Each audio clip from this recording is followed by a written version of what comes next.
হরে কৃষ্ণ। ভুল কর্ম করে বা ভুল পথে চলে আপনি কিন্তু কখনো মানসিক সুখ শান্তি পেতে পারেন না। এটা কিন্তু একটা ভুল চিন্তাধারা বা বিভ্রান্তকর মন্তব্য। এই পথে শুধু আপনার ভুলটাই বাড়বে, কিন্তু মানসিক সুখ শান্তি কিন্তু হবে না। হয়তো অনেকে ভাবছো যে পরকীয়া করে হয়তো মানসিক সুখ শান্তি পাবে, কিন্তু না, এটা কিন্তু ভুল চিন্তাধারা। এখানে কিন্তু মানসিক সুখ শান্তি পাওয়া যাবে না, বরঞ্চ হয়তো কষ্টটা একটু বেড়ে যেতে পারে। যে সমস্ত ব্যক্তিরা কর্ম করছে তাদের কিন্তু উদ্দেশ্যটাই হচ্ছে মানসিক সুখ শান্তি পাওয়ার জন্যে। যারা ভালো কর্ম করছে তারা সেখানে কষ্ট ভোগ করছে বা শান্তিটাও ভোগ করছে, সুখটাও ভোগ করছে, কষ্টটাও ভোগ করছে। তারা কিন্তু একমাত্র সুখী।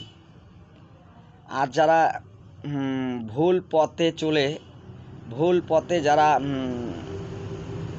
চলছে, তারা যে মানসিক সুখ শান্তি পাচ্ছে, কিন্তু তাদের বেশিরভাগ মানুষে কষ্টটাই বেশি পাচ্ছে।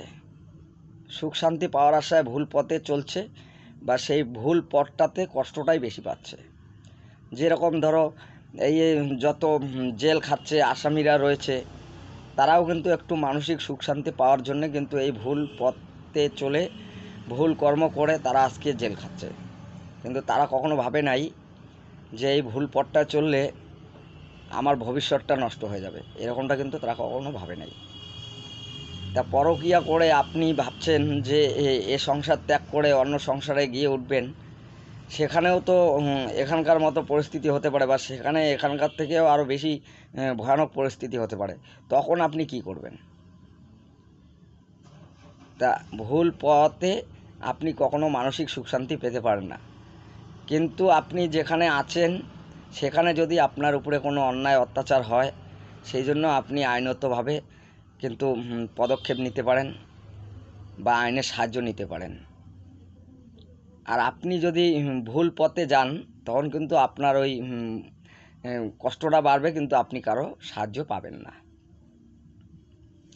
তো হরে কৃষ্ণ। আমার কথা যদি ভুল ত্রুটি হয় ক্ষমা করবেন। আমার কথা যদি কারো মনে কোনো আঘাত লাগে, সেই জন্য আমাকে ক্ষমা করবেন।